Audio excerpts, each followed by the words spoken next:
came to AA to stop drinking. What I received in return was my life. This episode is close to my heart. It's the beginning where I will walk through the big book of Alcoholics Anonymous, not just to share what's inside, but to explain why it matters and how AA works. Whether you've never been to a meeting, never planned to, are in recovery, or just curious, this is for you. My hope is that by exploring these foundational texts and principles, someone out there might find a solution, or at least a little more understanding. Now, before we begin, I want to acknowledge something very important. AA's Tradition 11 asks us to maintain anonymity at the level of press, radio, and film. This podcast is a public platform, and while I'm sharing my personal experience with AA and the Big Book, I do so with deep respect for our tradition. This is something that's been pulling on my heart to speak about, not to break tradition, but to bring healing. I'm not here to represent AA. I'm just here to share what I've learned in hopes that it helps someone. Now, welcome back to Sarah Thought, the Muddy Magnolia Rebellion. Today we're starting something special, a series walking through the big book of Alcoholics Anonymous, and we're kicking it off with the foundation, the doctor's opinion, the preface and foreword. So, let's talk about how AA started and why it's revolutionary. Back in the 1930s, alcoholism was seen as a moral failure. People were labeled weak, selfish, and hopeless. But Dr. William Silkworth, a physician treating alcoholics in New York, saw something different. He noticed that no matter how much someone wanted to stop drinking, they couldn't. And he came to a groundbreaking conclusion. Alcoholism is a disease, not just a bad habit, not just poor choices, a disease of the body and mind. He describes it as a physical allergy, where one drink triggers a craving for more, and a mental obsession where the mind convinces you that this time it will be different, even after all the pain. This was radical. It gave alcoholics something they haven't had before, hope. Because if it's a disease, it can be treated. And if it's not just about willpower, then maybe we're not broken. We're just sick. The preface and foreword show how AA grew from a few desperate people to a worldwide movement. They remind us that recovery is possible and that connection is powerful. Before we dive into the heart of the big book, I want to pause on the foreword to the first edition written back in 1939. We of Alcoholics Anonymous are more than 100 men and women who have recovered from a seemingly hopeless state of mind and body. Right away, you can feel this sense of hope and possibility. These were people who, not long before, might have seemed lost, yet here they were, recovered, speaking out, and extending a hand to others. One thing that stands out to me is the emphasis on anonymity. AA has always insisted on this, not just as a tradition, but because of the real stigma surrounding addiction. People were, and still are, judged, shamed, or dismissed for struggling with alcohol. Anonymity protects members, gives them safety, and centers the focus on the message rather than the messenger. And yet, here I am, sharing my experience publicly on this podcast, measuring the boundaries of anonymity. I do it carefully and with respect. The goal isn't to break traditions, it's to provide understanding, hope, and connection for someone who might need it. Fast forward to 1955, we're the forward of the second edition. By this time, AA has grown and evolved in ways the founders could not hardly imagine. 6 months earlier, one man, referred to in the big book as the broker, had been freed from his obsession with alcohol through a sudden spiritual experience. He had been introduced to a meeting with an alcoholic friend connected to the Oxford group, which emphasized moral inventory, confession of personality defects, restitution, service to others, and a reliance on a higher power. While he didn't embrace every part of the Oxford group, he carried the core principles forward into what would become AA. Meanwhile, physicians had tried countless spiritual and medical approaches to cure alcoholism, often failing. But by the late 1930s, enough people had achieved meaningful sobriety to show that recovery wasn't just possible, it was scalable. AA had discovered a new light in what had once seemed a hopeless world. The growth of AA, however, brought challenges. After 1941, the organization entered a fearsome and exciting adolescent period. Questions bloomed. Could formerly erratic alcoholics work together? Would disagreements over membership, leadership, and money tear the fellowship apart? Could AA survive without becoming just another organization with power struggles and hierarchy? The answer was a resounding yes, but it required principles over rules. AA established that no alcoholic could ever be excluded. Leaders could serve but never govern, and each group must remain autonomous.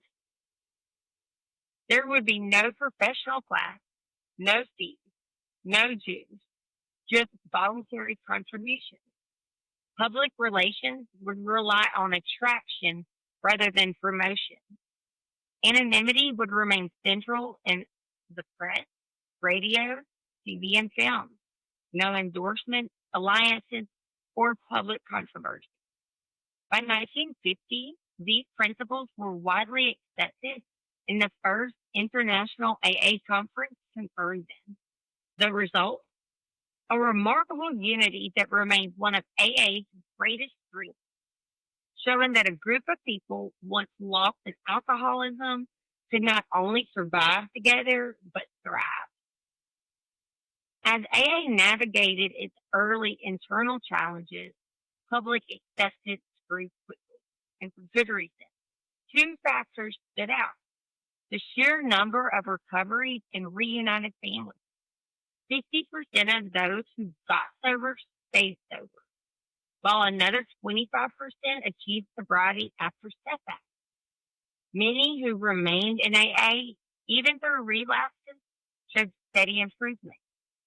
The support and advocacy of friends in medicine, religion, and the press, and countless others who recognized the value of what AA offers.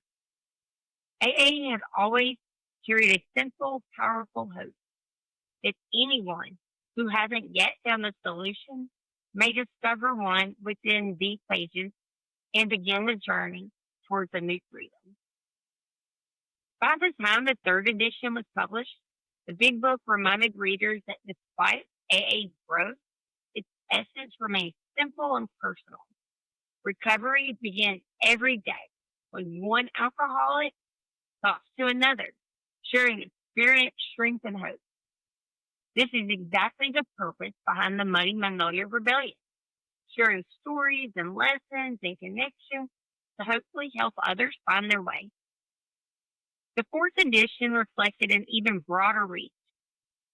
The original phrase from back in 1939, "We are people who normally would not mix," initially referred to men from similar social, ethnic, and economic backgrounds.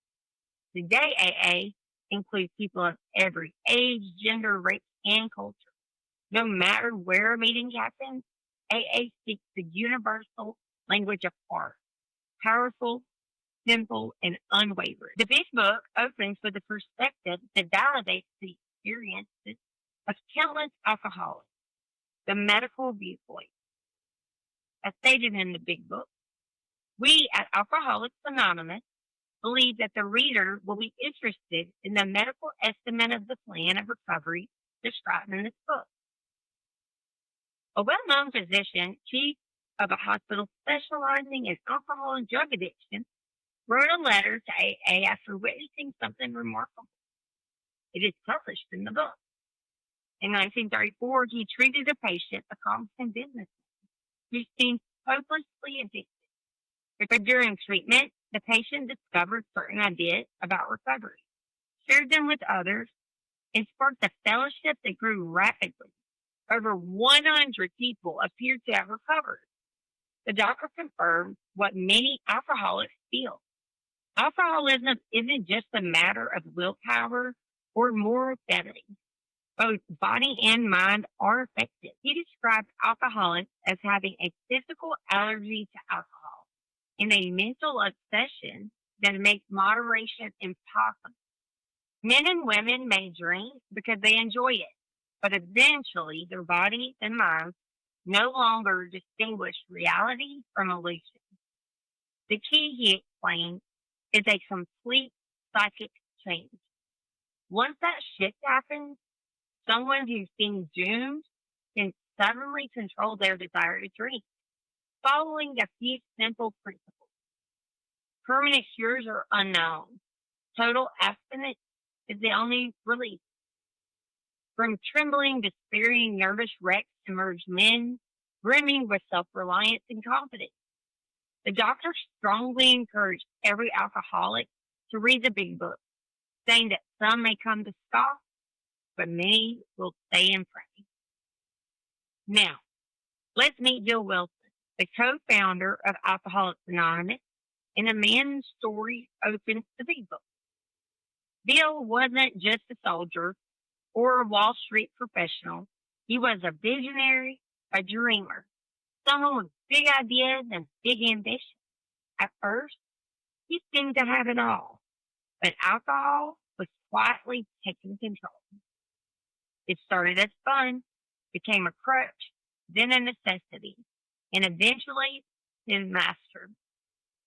He lost job, health, peace of mind. He tried to quit many times, meaning it every time he did, but he couldn't stay stopped. Hospital warned him he might die or go insane, and yet he continued to drink. Then one day, an old friend appeared, sober, peaceful, transformed. That friend shared a simple and profound message. I found a power greater than myself, and it saved my life. Desperate, Bill opened his mind, surrendered, and that surrender became the foundation of the 12 steps. His story isn't just personal, it sparked AA itself. Bill's experience became the blueprint for recovery that has helped millions worldwide. He showed that even the seemingly hopeless can find sobriety. He stated, I forgot the strong warnings and prejudices of people concerning drink.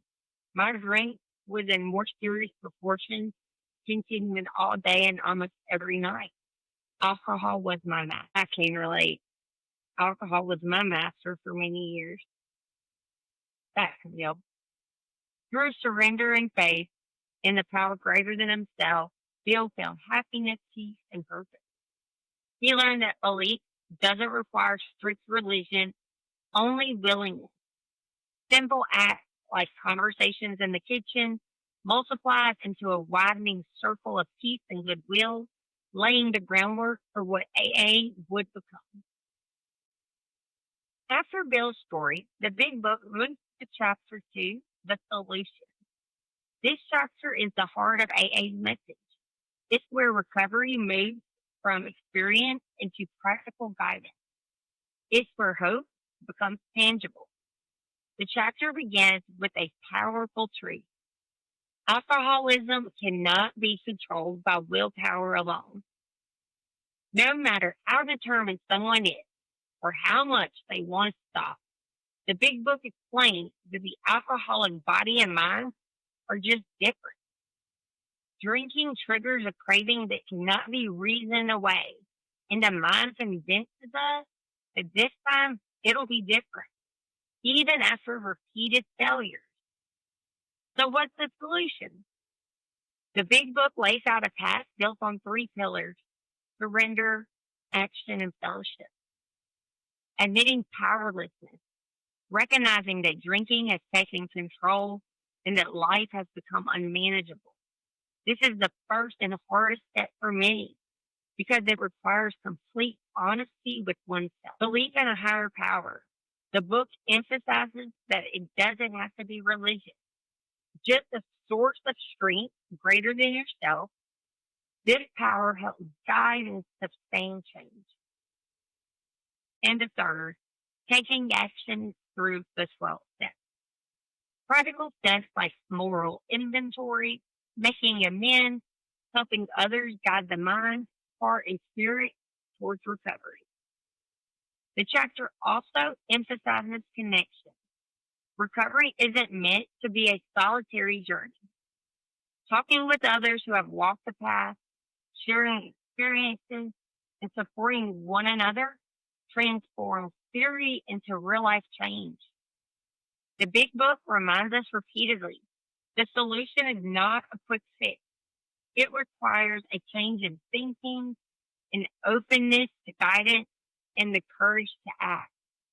But for those willing to follow the steps, the results are profound. Life can be restored, relationships rebuilt, and hope renewed.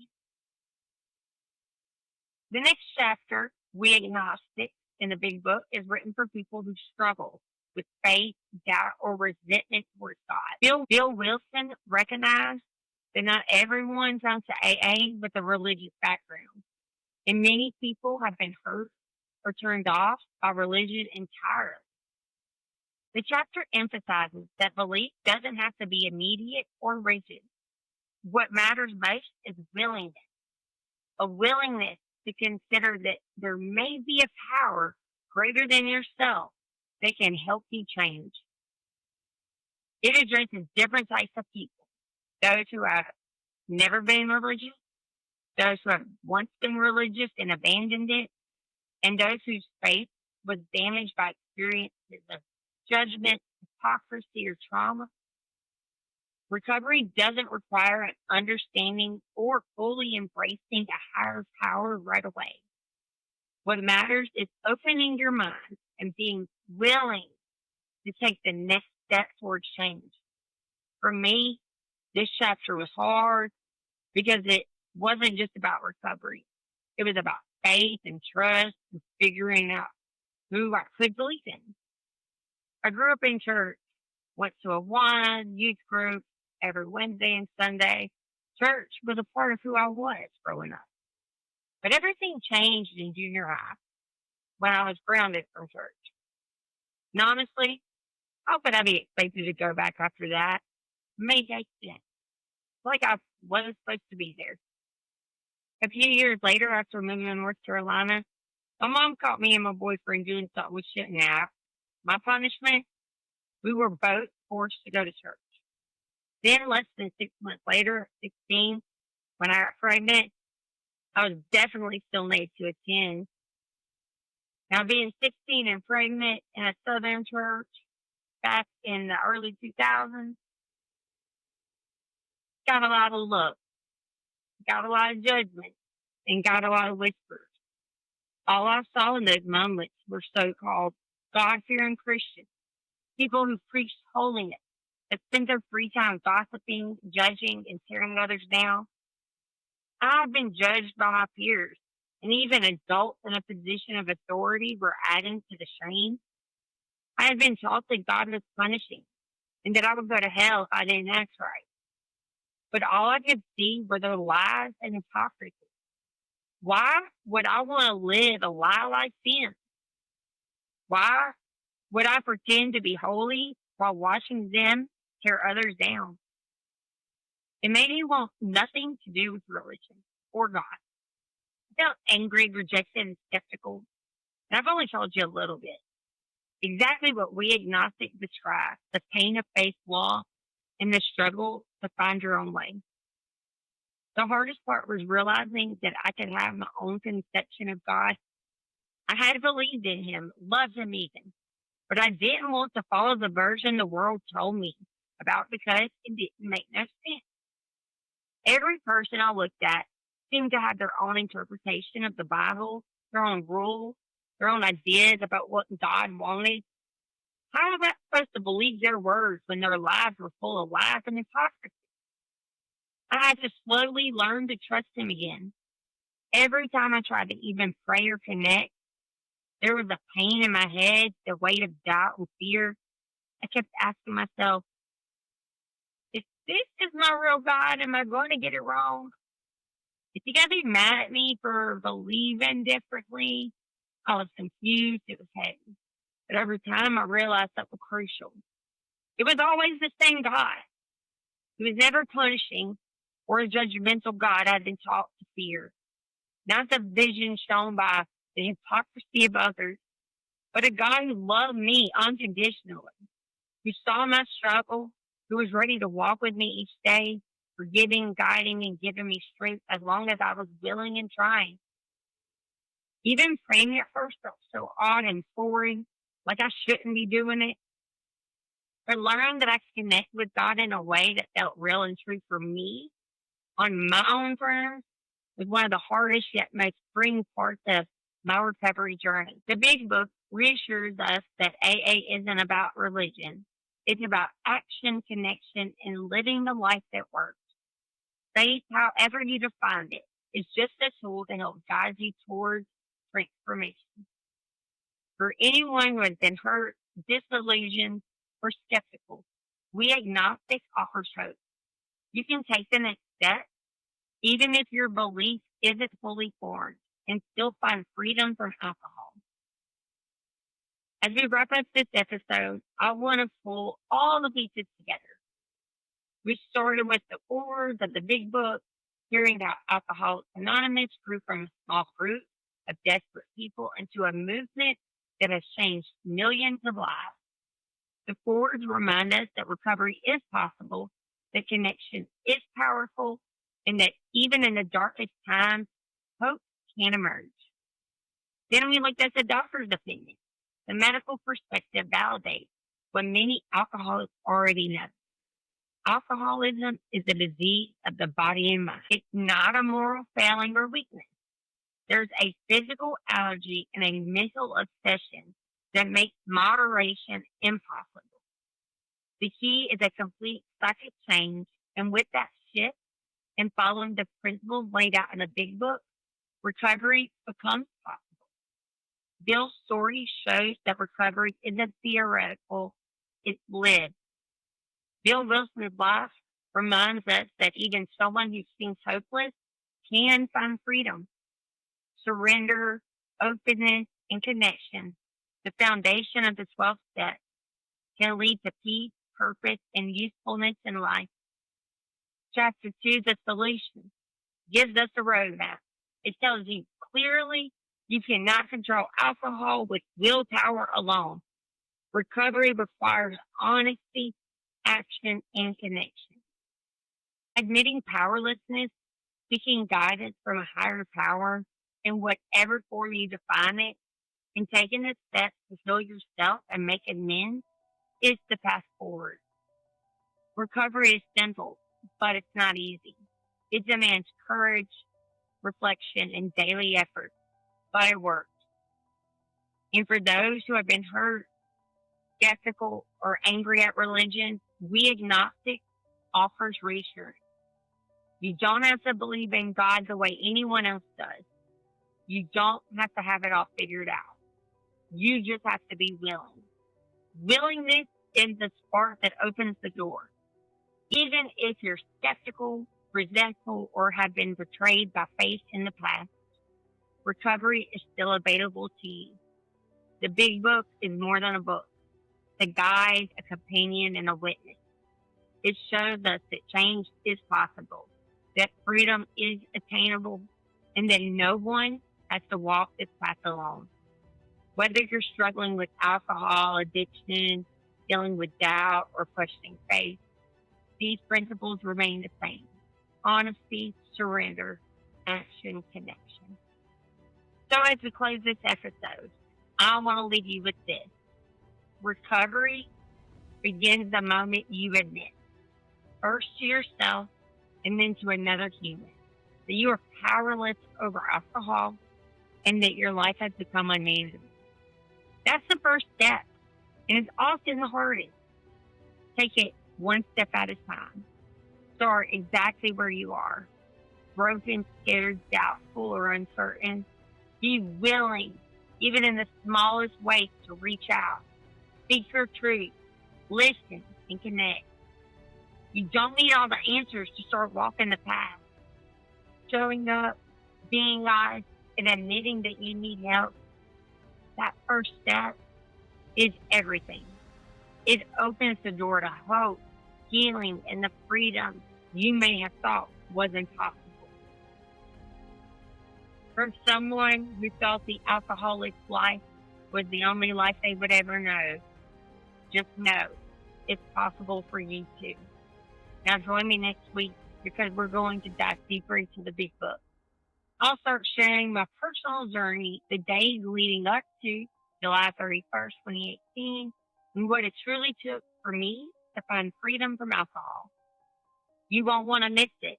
Until next time, and remember, this is our Muddy Magnolia Rebellion. Talk soon.